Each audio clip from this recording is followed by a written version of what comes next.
Namaskaram everyone. My name is Ashwin and I hope you all are having a divine experience witnessing the Meenakshi Idol Kalyanam. I am here to quickly tell you about how the practice of performing this Utsavam started centuries ago. Around the 14th century, when the Mughal Empire was ruling most of northern India, ruler Alauddin Khilji sent his army leaded by his general Malik Kafur to invade the southern kingdoms of India. Malik Kafur raided several places, looted many temples and destroyed them all. When news of Malik Kafur's arrival to the Sri Rangam temple in Trichy was heard, 15 Shivacharyas, Shiva devotees from the Meenakshi Amma temple planned to an escape with the Meenakshi Amma idol and the Sundareshwarar idol. Unfortunately, they did not have the time or the resources to take the Sundareshwarar, as it was a huge idol. But as per every person on Madurai's belief, every stone in Madurai is the form of Lord Soma Sundareshwarar. So they took a stone from the banks of the river Vaigai and planned their escape journey. They decided to take the idol in a palanquin towards Kerala, as they believed that the idol from the Sri Rangam temple was taken there also by the local Vaishnavites. They also decided to not go through the route of cities or towns, but instead to walk through the outskirts as to prevent news of their escape and hence being caught easily. A few days into their journey, they were stopped by a tribal girl wearing a green sari holding a parrot in her hands. Who do you think matches this description? And she asked the Shivacharyas, where were they taking Amma to? The Shivacharyas were shocked. They thought, how did this girl know that we were taking Amma? So they quickly asked her, girl, how do you know what is inside the palanquin? She just smiled and she says, don't I know Amma's kumkum fragrance? And she continued saying, instead of going to Kerala, go towards the south. Do not go anywhere else. Do not ask about the route to anyone else. And do not put the palanquin down until you see a golden shower tree brimming with flowers near a mountain waterfall in the month of July. It is there where you will find the temple for Meenakshi Amma. And just to clear up any doubts, the golden shower tree flower is the Kondrepu, and the month of July is the month of Adi. The Shivacharyas believed her words as to be sent by God and continued on their journey now towards the south. The journey was very tough indeed. They could not go to town to get food or water because they feared of leaking the news of their escape to the Sultanate. So they stuck to the forest and mountain route. The weather was very harsh and food was very hard to find. But the only thought that they had on their mind was to protect the Meenakshi idol from capture and destruction. Now, a few days into the journey, they were again stopped by a group of dacoits, or thieves.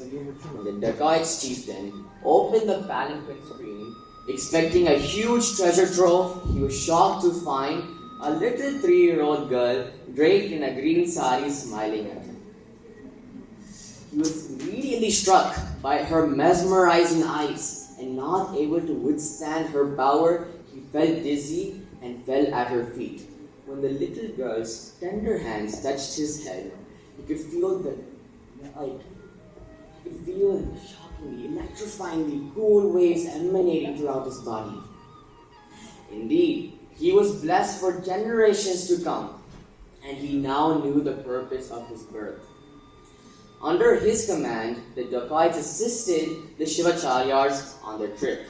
The journey became a little bit easier as the dacoits were able to go to town and get food and water for the Shivacharyas. Days passed, and the monsoon month of July has arrived. The group spotted a golden shower tree brimming with flowers near a mountain waterfall. This place was called Arvaimuri. There's a small Parakan. Yes, between Kanyakumari and Nagarkoil. There was a small Parakandan Sasta temple there. And the Shivacharya decided to put the Meenakshi Amman idol and the stone representing Sundareshwarar here. Though this news should not be shared with anybody else, they decided to inform the local king of that place so that he could take care of Meenakshi Amman going forward. Arulvaimozhi was ruled by a 19-year-old king named Veera Martandavarman. Unfortunately, since the day he was crowned, there had been no rain in that region, and his people were suffering from drought and famine. As soon as he came to know about the Meenakshi Amman idol, he fell at her feet and cried for help to save his kingdom from drought. Meenakshi Amman heard his prayers, and from that same day, there was enough rainfall in that region. The monsoon rains never failed to come year after year. Now, fast forward to 69 years later. Kumara Kampan of the Vijayanagara Empire had ended Muslim rule in southern India. He re-established social order and revived religious practices in all the temples. His wife Gangama Devi had a dream wherein goddess Meenakshi appears and asks her to bring her back home. Now she does not know that the idol has been taken. So when she inquires about the meaning of this dream, it was then the Shivacharyas revealed the truth. So she sends an ambassador to Arulvaimozhi to bring the Meenakshi idol back.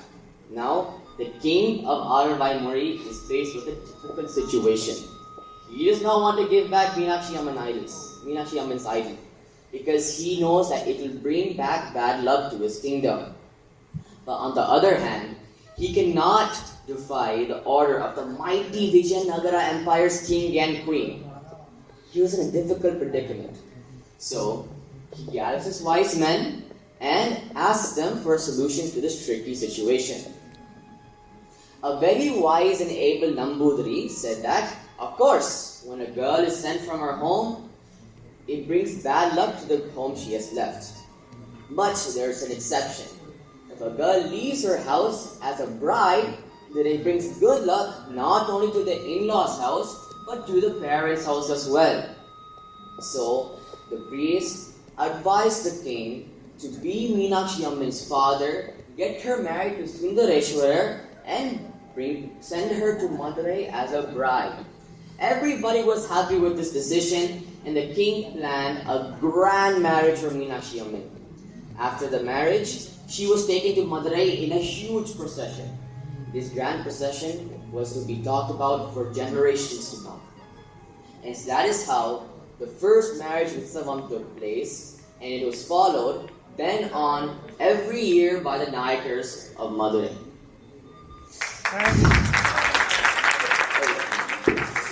I immensely thank the opportunity provided to me to give this speech to you about Meenakshi Amma's, the history behind Meenakshi Amma's wedding.